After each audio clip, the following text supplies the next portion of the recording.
introduce Matt Niall. Matt Niall's our, he and his cousin Danny farm this country, basically most of the way down this road on this side. Good operators.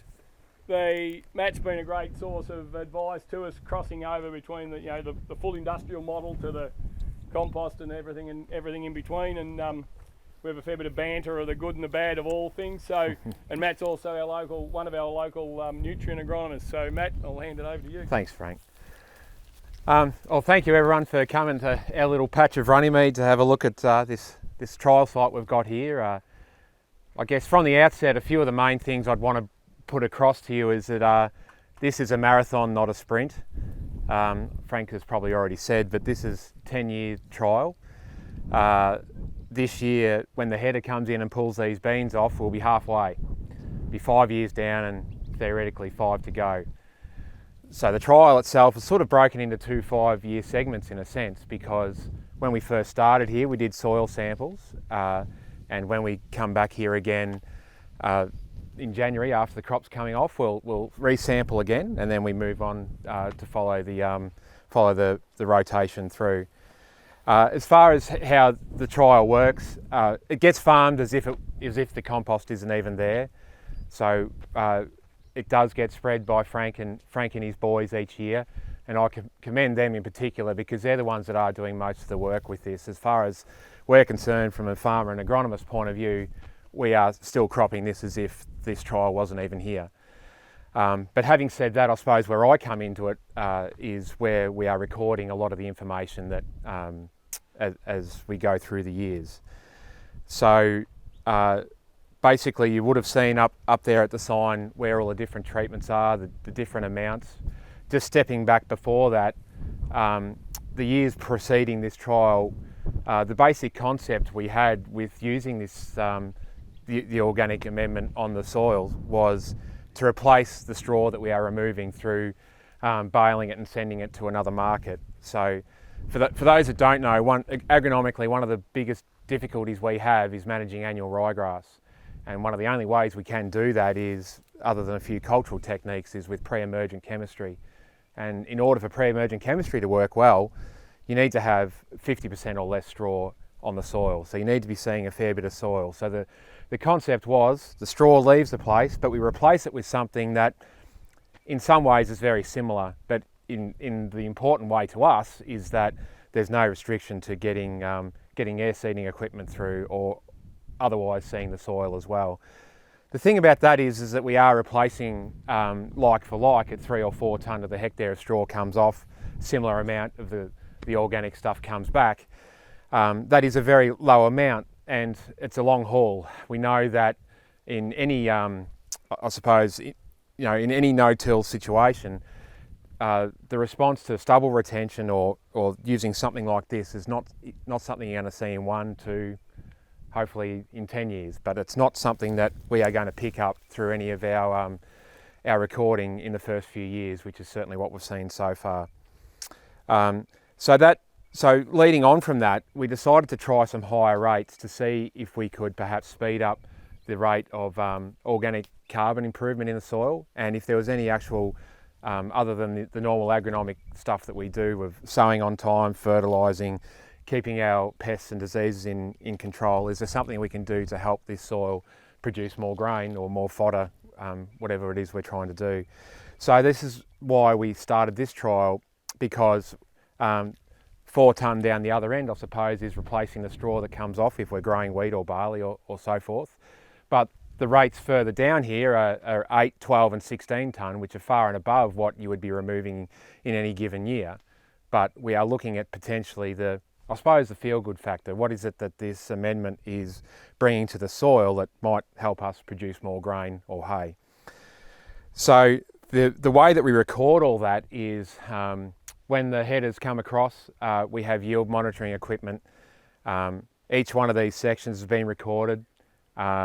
And we look at the yield data every year to see if there's any differences between the control in between each of the treatments as well as the treatments themselves. In recent years, we've also added a protein monitor to the header which measures the protein of the grain on the go. That's only been on the header for the last couple of years, but that is another, I suppose, measure that us as growers get paid for our grain. Higher protein means generally higher grade, which means higher payment. So that's another thing that we're measuring. Along the way, I've done varying tissue tests, done deep ends according to treatments. Deep end is a soil sample that we take down to 60 centimetres, and we measure the amount of available nitrogen that's in the soil to see what nitrogen is one of the major drivers of yield. So we're constantly checking to see if we are shifting our organic carbon, whether the nitrogen cycle is in fact improving as a result of that. And the other main way that we are checking is through NDVI, which there's two methods of doing that. Every second or third morning, a satellite, the European satellite, goes across at 10:30 and takes a photo, cloudy or not, and we can use that photograph to convert it to a measure that we can measure the amount of greenery that is actually there. So in other words, the crop health. We've also had drones go across here several times. I suppose nearly every year, as it's been frank. So, and that in itself can also measure the amount of green and biomass that might be responding to the different rates of compost that we're adding to the soil. So along the way, we've been collating data, we've been recording it all. The basic thing is we're trying to eliminate any other possibility as to what might be dictating yield, because the paddock gets treated the same from fence to fence. It's just that the different organic amendments that we're adding at different rates, we are able to measure what impact that has. And I think Andrew's going to speak more about that when you catch up in the in later on after your lunch. But yeah, as I said, I suppose I'll leave the data side of it to Andrew. I've sort of recorded it all, and we've looked at it as we've been going along. One thing I suppose I can say is that we can certainly increase biomass quite easily, especially at the higher rates. Elsewhere on the farm, we've been doing 16 tonne to the hectare each year, every year for 5. Elsewhere, we have done a lot higher rates than that, and we certainly have had some really decent responses, especially in canola. Not so much in the cereals, but I think one of the things that I'm trying to get out of it is, can we buffer against extremes? So the last 2 years we've had pretty good season. Last year, granted, it got quite wet, but I think the idea of increasing organic carbon in the soil, one thing as a farmer is, or an agronomist or anyone in the industry knows, is that as you increase your organic carbon, your resilience to any sort of stress that increases as well. And that's one thing that we will be watching, especially this year. This is faba beans, for those that don't know, very sensitive to heat, very sensitive to dry finishes. The other crops that we've grown in here prior to this crop this year has been barley, wheat and canola, and to varying degrees they're pretty tough to those sorts of extremes. But faba beans, certainly I expect, if we are going to see a response, we will see one this year. So did you go through the different crops we've had, or? No, I just gave them an overview. No, that's all right. What it is. Yeah. So look, our basic rotation on the farm here generally starts with a canola, wheat, barley. We're trying to incorporate more pulses into our system, and oats for hay. So basically, since this trial started, we've had nearly every crop other than oat and hay in here. So. And yeah, faba beans, I suppose we ordinarily would not have tried in a paddock like this in the past, but newer varieties and some new chemistry that's come out to control fungus as well as weeds has made it a lot easier for us to grow something like faba beans. We'll probably throw it open to questions, Frank, if there's any. What's your CEC? It does vary a little bit across here, but it's generally in the 6 to 10, somewhere in that range. Yeah, it is mildly acidic. We obviously are liming a lot, but yeah, we're trying to keep it in the mid 5s, especially when growing something like beans. And what's the fertiliser program with the beans? So with beans, it's pretty simple. We only start with I think this year we had MAP. I think it went out at about 90 kilos to the hectare at sowing. And then I do tissue test and have a look at different foliar trace elements throughout the year. So generally speaking, it'll certainly get a molybdenum. Being on acidic soil, molybdenum is very important for beans with fixing nitrogen, but also just some of the pathways in the plant. But also, yeah, quite often we're adding zinc, and sometimes boron too, depending on how the tissue tests are going. And are these are the beans normally inoculated before sowing? Yes, so we use dry base inoculant, so granular inoculant, for a couple of reasons. Slurry inoculant, which you put on the seed, which is basically just a peat that you mix up in a big vat and spray it on the seed as it goes into the air seeder. That can be quite effective, but we have more moved to granular because if we do have a dry start, we know that the rhizobia survives in the soil a lot longer should it be dry. Yeah. What's your fungicide regime? Are you doing it when it's young or just on demand? We do have a reasonably strict program. Had this been last year, we probably would have had 4 by now and thinking about our 5th early October. This has had 3. And generally we are doing one at canopy closure, and the last one, which in this case was a couple of weeks ago, so at the early to mid flowering stage. Are you doing it before you get the disease in? Absolutely, yeah. So with faba beans, there's 2 main diseases, which, as I mentioned a bit earlier, one of the reasons that we can now grow beans is because some of the fungicides now have become a lot more effective than perhaps the first generation that was available 20 years ago. So there's one in particular called Moravis, which saved our bacon last year because, around the 2nd, 3rd week of October, we had, 4 or 5 inches of rain, depending on where you were, and we were able to keep the crop green. Those that couldn't spray, it would be black in 3 days. Are they like systemic into the plant? Yeah. Okay, so that could be impacting on your fungal biomass in the soil then? Well, systemic in the way that it moves up the plant, up the water pathway, but not necessarily down the plant. So there's very few systemic type chemistry that works that way. Yeah. Also, in this case, the fertiliser isn't treated with a fungicide, but quite often we are doing that for stripe rust management. So that's another fungicide that we use in cereals in particular. So Matt, just what would be the traditional fertiliser regime if you were sowing wheat?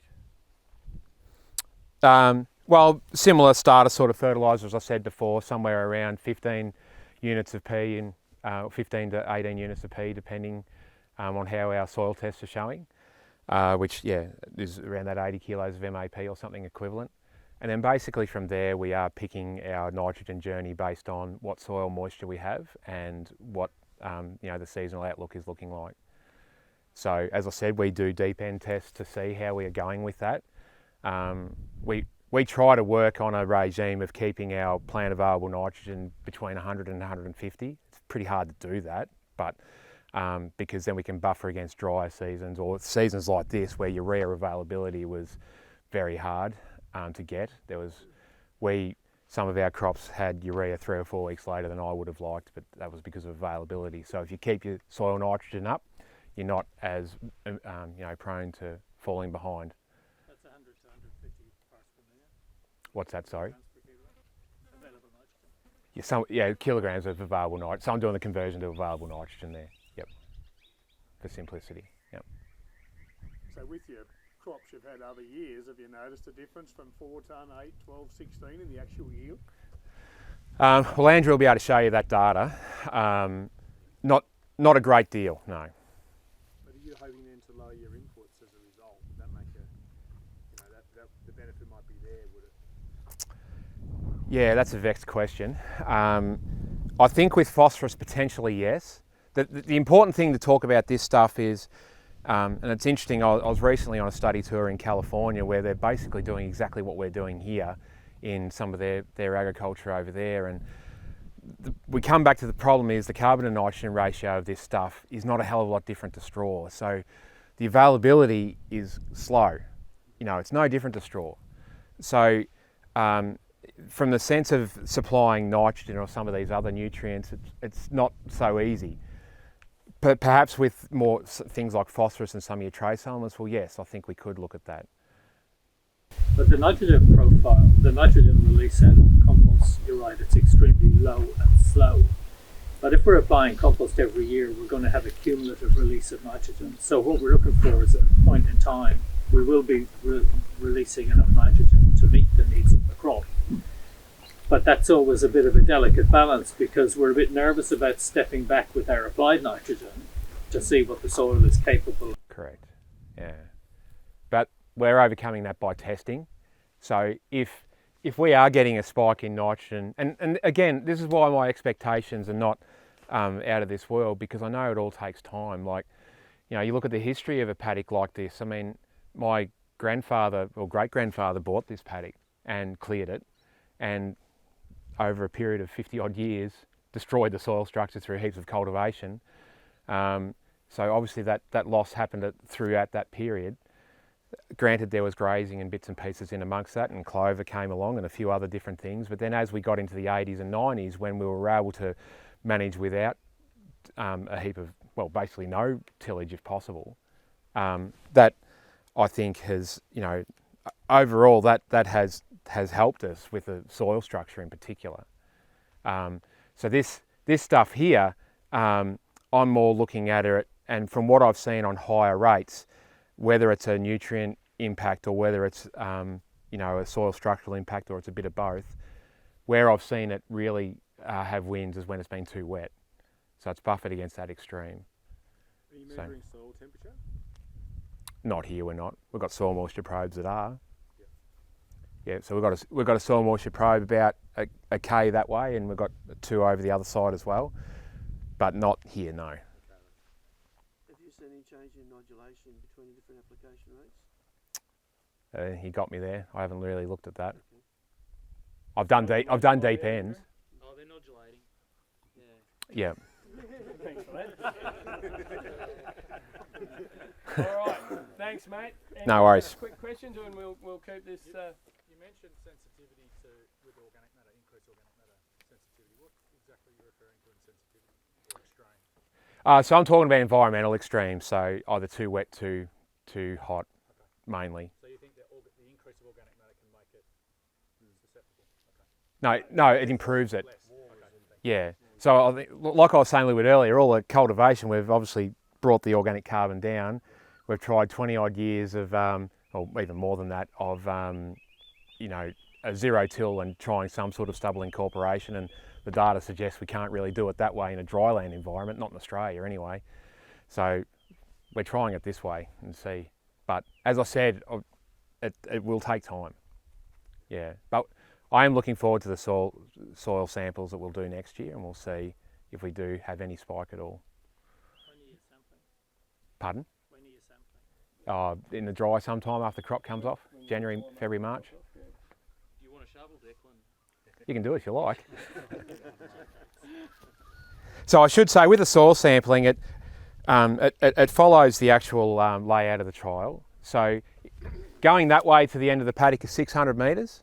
So if you've got 100 by 100, that's obviously a hectare. So where that stick over there is basically the line between where 16 tonne to the hectare of compost finishes. Is it still standing there? Yeah, it's fallen over there. It's nearly in front of you, Andrew. See right there? Okay. So either side of that line before you get on the bus, you can see that. On the ground, it's a bit hard to see, but certainly from up above, you can see a response to it. Yeah. And the NDVI, is that showing up anything? Yeah, it certainly is. Yeah, especially at the higher rates.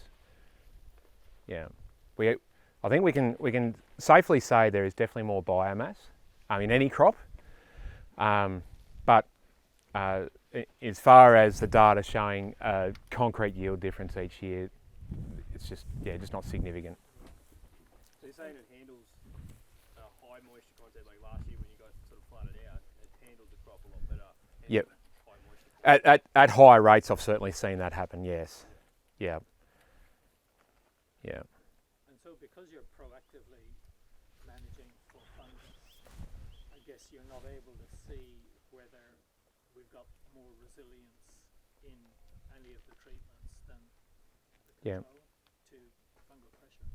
Yeah, well, I don't know what impact the fungicide that we're putting on the crop has on the biology in the ground. No, Yeah. what he means is that if you didn't spray a bit to see whether the higher rates would protect it from the fungal. Oh, I see. So because you're spraying it on, you've got it under control, we don't know, which that's naturally your problem. Well, where we had a pile last year in the beans, we had a pile where the boom spray couldn't reach, and I think it got disease just as bad as anything else did. Yeah, I don't think I saw it. But I haven't put that to the test like we're trying to here. Definitely, I agree with that. But I haven't seen. Of course, the higher biomass is going to add additional pressure, isn't it? Just because of humidity and all of that kind of thing. Yeah, absolutely. Chocolate spot can go from, as I said, last year after that big rain, I saw crops go from that colour to black in 3 days. So I don't think you'll get anyone trying to hold back on using fungicide. All right, thank you, Matty. Matty's bit. Frank, sorry. No, go on. I'd just like to, we should really thank Matt for this. Is a strong commitment that he's made, a 10-year trial on a farm that's his livelihood. So it's a really strong commitment, and 4 years worth of data, it's really valuable. Another 9 years worth of data is really priceless, actually, when you're looking at soil health improvement, something that's managed year on year. So it's going to be worth its weight in gold in another few years. So look forward to that. Yeah, Thanks. thank you. Yeah, if you Yep. put your hands together. Thank you.